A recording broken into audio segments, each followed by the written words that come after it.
How do you think Yeah, I the mean, Niners match up with the Rams? how do I think they match up with the Rams? Yeah, they already lost to them once. I mean, they lost to him without Puka Nacua, Cooper Kupp. As long as they have Sean McVay and Matt Stafford, the Rams always have an opportunity to beat the Niners any season. I think Sean McVay is one of the best coaches in the NFL, and Matt Stafford's one of the best quarterbacks in the NFL, regardless of anything else that's going on. So if it's close, it's scary for me. The 49ers need to get like the 49ers thrive when they are able to run the ball, which is a concern, especially with Isaac Guerrero. Not like what's up with Isaac Guerrero? Is he going to play Thursday as a foot sprain?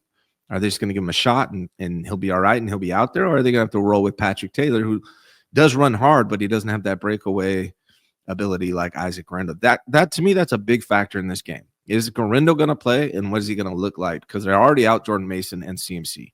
So that's a big deal to me. Yeah. I mean, I think this matchup's interesting because with the Rams, they're not that great, but Puka Nacua is balling right now. He's on fire. And Cooper Kupp's reliable and consistent. And like those two guys are going to get 18, 20, 22, 24 targets. And Right. Sean McVay, who's not like the most creative coach. I mean, he's good. He's not a genius, but he's smart enough to know like he's going to win or lose based on Stafford throwing to those guys. And they'll be balanced. They'll run the ball, but those guys will have every opportunity to win or lose the game. Yeah. And with the Niners, like, I just don't have that confidence with Kyle. Like, he has Kittle and Jennings. In a lot of ways, those guys are just as good as Puka Nacua and Cooper Kupp. But every once in a while, like in the Super Bowl, Kittle has 4 targets, Debo has 11. Like, what? Kyle is so far in his own head that sometimes he overthinks things. If I were to know, like, for certain that Kittle would get 10, 12, 14 targets and Jennings too, then you'd think, well, the Niners have really good shot to win this game because when Purdy throws to those two guys this year, his quarterback rating is like 130. But then there's the Debo factor and the Juszczyk factor and the Kyle factor. And that's, to me, the biggest question here, the Kyle factor versus the McVay factor. I know what McVay is going to do. I can't predict Kyle. And have the 49, what's the most targets Kittle's had in a game this season? Like, that's great question. Like, I don't think, has he had 10 targets in a game? 12 against Arizona. There we go. He usually gets 6 or 7. He got 6 against Chicago. He got 2 against Buffalo. He got 6 against Green Bay. He got 7 against Dallas, 7 against Kansas City. 7 is like not enough. This is the season on the line. He's your best player. He's having one of the best seasons of his career. I mean, if it takes 20 to Kittle to win the game, why not? Remember that time when Terrell Owens did that? Yeah, I do. Yeah, 20 catches. And despite the amount of targets he's getting, he leads the 49ers in receiving yards with 800. Yep. He leads the 49ers in receiving touchdowns with 8. So he's leading all wide receivers on the 49ers with more responsibility as a blocker, less targets. It's Kittle is the key that Kyle needs to unlock, and he did it a little bit in this pass game. He needs to do it even more so against the Rams. But you also, like, the Rams aren't going to come out. The Rams know how to coach against the 49ers. They're going to battle. At minimum, they're going to battle with the 49ers, and that's what scares me about this game. They're not going to come out like the Bears did. They know the weaknesses and strengths of the 49ers, and they're going to do their best to capitalize on those strengths and weaknesses. So I expect it to be a battle. It's a short week. I think the key, obviously, is, like, is Guerrero going to be able to play, and is he healthy? I think that's going to be a big deal for the 49ers. Also, the return of Dre Greenlaw. What's he going to be like? You would think 75%, 80% Dre Greenlaw is still better than Devondre Campbell. So that could be a big difference maker, especially with Talanoa Hufanga. And now it's going to be a second game. And I think Huff made a big difference also. So that defense could be rejuvenated in this game. It's going to be interesting, man. A lot on the line in this game. I know the Rams match up way better than the Bears do, obviously. So we're going to see how it plays out. Well, remember, it's interesting about this, like, this matchup is they've played each other already and the Rams won.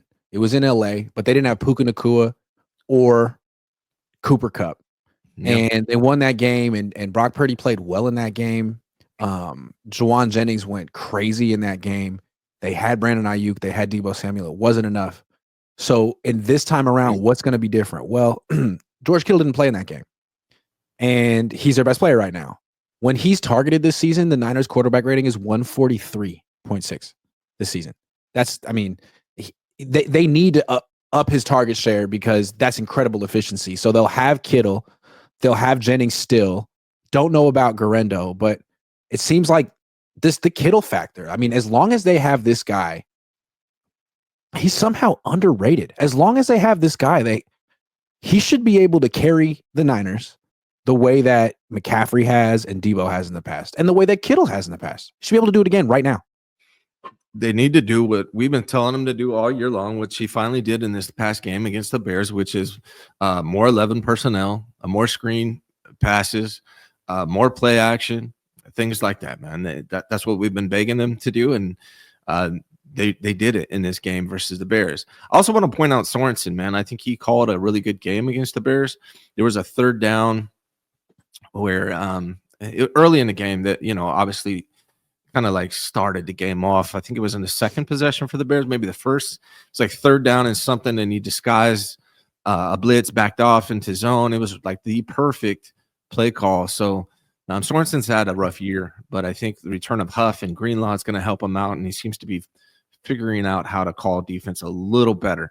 But Matt Stafford presents a unique challenge. If I'm the Rams, I'm going to be dialing up some post routes and testing Hufanga and Mustafa in the passing game more. I don't think enough teams are doing that.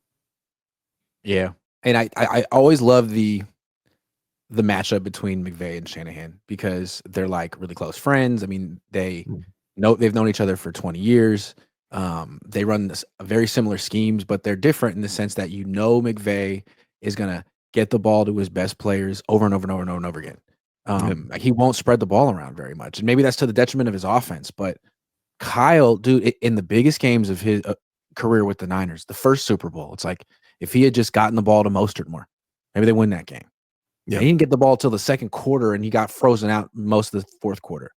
And then in the NFC Championship game in 2021 against the Rams, if they had gotten the ball to Debo when he was in his all-world season in the fourth quarter, maybe they win that game.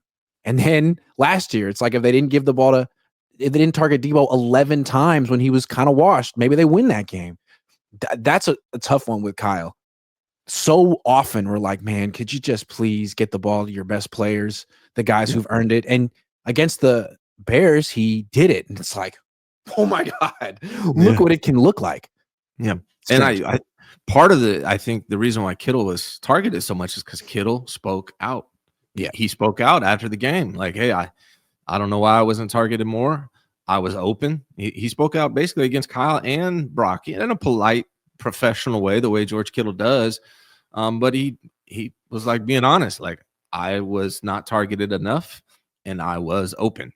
And then the next game you see him get his target. So Kittle, I think, he has been a leader, but he needs to be more vocal, not necessarily to the fan base, but to the coaching staff. I think like that's a big part of what this team needs to do is just like, hey man, Kittle needs to go to Kyle and be like, man, put it on me. Yeah. Let me see what I can do for us. You know what I mean? Yeah. I mean, if not now, when? Like look what the Rams are doing with Puka Nacua right now. He's hot. Last night against Buffalo, 14 targets, 12 catches, 162 yards and a touchdown. Like that's why they won, because they kept going to their best player. The Niners could win more games if they kept going to their best player. And I know he's injured a lot of the time and he doesn't talk about it, but from what I see on the field, he's still killing people. He's kind of unguardable right now. I mean, there's no safety or linebacker who's locking him up. He is the out of all the older players on this team that cost money, he's the one that I, no question, want to keep. I think even if the 49ers plan is to get young, George Kittle is the guy you keep around because he's playing fantastic, and he's also a great mentor for these younger players and the younger players they'll have next year. So I'm not sure what's going to happen this year with this team, whether they make the playoffs. Not looking good, but moving forward, I would like the 49ers to get rid of a lot of these older dudes, except for George Kittle. They need to keep him. He's like the new Joe Staley.